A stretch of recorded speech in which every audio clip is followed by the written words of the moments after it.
அனைவருக்கும் இனிய காலை வணக்கம். இன்றைக்கி நம்ம பார்க்க போகிறது திரு அவதாரம் உத்தம பிதா கெட்டகுமாரன் கதை. இக்கதையில் இளைய மகன் தன் தந்தையிடம் தனக்கு வேண்டிய சொத்தை பிரித்து கொண்டு தனியாக செல்ல திட்டமிட்டிருந்தான். நண்பர்களும் அவனுடன் இருப்பதாக இருந்தது. நண்பர்கள் அவனை கெட்ட எண்ணங்களுடன் அணுகுகிறார்கள். அப்பொழுது அவனை உள்ளூரில் இருந்தால் நிம்மதியாகவும் சந்தோஷமாகவும் இருக்க முடியாது. எனவே வேறு தேசத்திற்கு சென்று நாம் மனம் போன போக்கில் இருக்கலாம் என்று அவனை உற்சாகப்படுத்தினார்கள். அதற்கும் அவன் இசைந்து கொடுத்து அந்த ஊரில் இருந்தால் நிம்மதியாக இருக்க முடியாது என்பதை அவன் உணர்ந்து கொண்டான். எனவே வேறு தேசத்திற்கு செல்ல முற்பட்டான். அதை சிறிது தினம் தன் மனம் போல் அங்கிருந்த தனது ஜீவகாலமெல்லாம் அங்கிருக்க அறியாதென அந்நிய நாடே போகுவதென முடிவெடுத்தான். அப்போது அந்நிய நாடு அப்படிங்கிறது என்ன அப்படின்னா, எப்படி வேணாலும் இருக்கலாம், யாரும் தன்னை கேள்வி கேட்க முடியாது என்று நினைத்தான். அவனும் சரி, அவனுடைய நண்பர்களும் சரி, அந்த சொத்தை தனக்கு நிம்மதியான வாழ்வை தரும் என்று நம்பினார்கள். அதுபோலவே தூரதேசம் செல்ல சுறுசுறுப்பானார்கள். பெரிய மகன் என்ன பண்ணனான் அப்படின்னா, தன் தந்தைக்கு உதவியாகவும் ஒத்தாசையாகவும் இருந்தான். தந்தை சொல் அவனுக்கு வேத மந்திரம் போல இருந்தது. அதனால் அந்த ஊரில் அவன் நிம்மதியாகவும் அன்பாகவும் இருக்கும் தந்தையை விட வேறு எதுவும் நமக்கு பெரிதல்ல என்று அதே ஊரில் தங்கி கொண்டான். ஆனால் இளைய மகனோ துரிதமோடு தான் அடைந்த உடைமையோடு சுறுசுறுப்பாய் சேர்ந்தானே தூர நாடே அப்படின்னு சொல்கிறாங்க. அப்படின்னா என்ன, ரொம்ப சீக்கிரமாக எங்கேருந்து வெளியூருக்கு போனால் தான் நிம்மதியாக இருக்க முடியும் அப்படிங்கிறத அவன் நம்பினான். அதனால் தூர நாடுக்கு வெகு சீக்கிரம் ஓடி ஓடி சென்ற மாதிரி காட்டப்படுகிறது.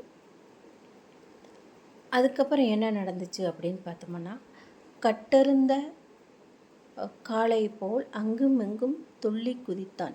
தன்னிடமுள்ள பணத்தை வைத்து கொண்டு அந்த ஊரில், புதிதாக இருக்கும் ஊரில் இஷ்டம் போல சொத்துக்களை அழைத்து கொண்டு நிம்மதியாக சந்தோஷமாக இருப்பதாக எண்ணி அந்த சொத்துக்களை கரைத்து கொண்டு இருந்தான். அவன் மட்டுமல்ல, அவனுடைய நண்பர்களும் அந்த சொத்துக்காகவே அவனுடன் இருந்தார்கள். மனம் போன போக்கில் அனைவரும் சொத்துக்கள் கரையும் வரை சந்தோஷமாகவும் நிம்மதியாகவும் இருப்பதாக அவனை உற்சாகப்படுத்தினார்கள். அவனும் இதுதான் நம்மளுடைய சந்தோஷமான வாழ்க்கை அப்படின்றத எண்ணி அந்த சொத்துக்கள் எல்லாத்தையும் சிறிது சிறிதாக கரைக்க அது கரைந்து போயிற்று. ஆனாலும் அதை அவன் கண்டுகொள்ளுவதாக தெரியவதில்லை. தன்னிடமுள்ள சொத்தை பெரிதாக்க என்னும் எண்ணம் அவனிடம் சிறிது கூட இல்லாமல் இருந்தது. அது எப்படி சொல்கிறாங்க அப்படின்னா, சட்டினுக்குள் அடங்காத வெள்ளமும் போல அப்படின்னா, இப்படி தழும்பு குறைகுடம் இதை தழும்பது இல்லையா, அதனால அதில் இருக்கிறது அந்த பணம் அவனுக்கு ரொம்ப சந்தோஷத்தை தருது. இந்த உலகத்திலேயே தன்னிடம்தான் பணம் மிகுதியாக இருக்கிறது, தாம் மட்டும்தான் சந்தோஷமாக இருக்கிறோம் அப்படிங்கிறத அந்த சட்டிக்குள் இருக்கும் வெள்ளம் போல அங்கும் இங்கும் ஓடி திரிந்து சந்தோஷமாக இருந்தான். ஒரு சமயத்தில் என்ன ஆகுது அப்படின்னா, எல்லா சொத்துக்களும் கரைய ஆரம்பிக்குது. மிக வேகமாக கரைய ஆரம்பிக்குது. கரைய ஆரம்பிக்கும் போது என்ன ஆகுது அப்படின்னா, அந்த நண்பர்கள் ஒவ்வொருவராக வெளியேற ஆரம்பிக்கிறாங்க. அவன் மற்றவங்களெல்லாம் போகிறாங்களே அப்படின்றத அவனுக்கு கவலை இல்லை. ஒவ்வொருத்தராக போகும்பொழுதும் கடைசியில் தனியாக இருக்கும்போது தான் தனியாக ஆகிட்டான். அதுக்கப்புறம் தான் நினைக்கிறான், தங்கிட்ட எந்த சொத்தும் இல்லையே, இதுக்கப்புறம் நம்ம என்ன பண்ணுவோம் அப்படிங்கிறத பற்றி யோசிக்கிறான். திக்கற்ற காட்டினிலே விட்டது போல முழித்து கொண்டு புதிய ஊரில் செய்வதறியாது நிற்கிறான்.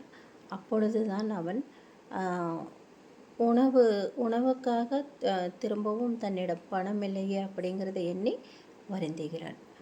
மீதி அடுத்த காணொளியில் காணலாம். நன்றி, வணக்கம்.